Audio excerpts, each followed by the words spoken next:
সন্ন্যাসী বনাম মমতার মন্তব্যে যখন তপ্ত বঙ্গ, তখন প্রচারে বেরিয়ে পুরুলিয়ার রঘুনাথপুর ব্লক 2 নম্বর এলাকার ইস্কন আশ্রমে কীর্তনে অংশগ্রহণ করলেন পুরুলিয়ার বিদায়ী সাংসদ জ্যোতির্ময় সিং মাহাতো।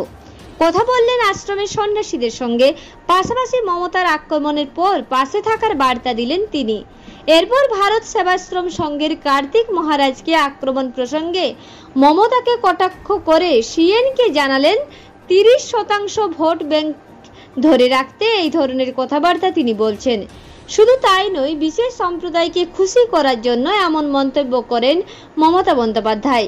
তিনি আরও বলেন, ভারত সেবাশ্রম সংঘ, ইস্কন, ওরা গোটা দেশে হিন্দুকে প্রতিনিধিত্ব করে।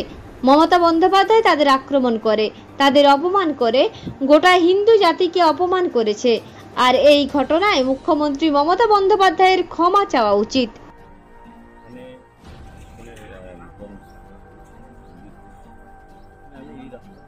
বরাবরই আছে এবং কোনো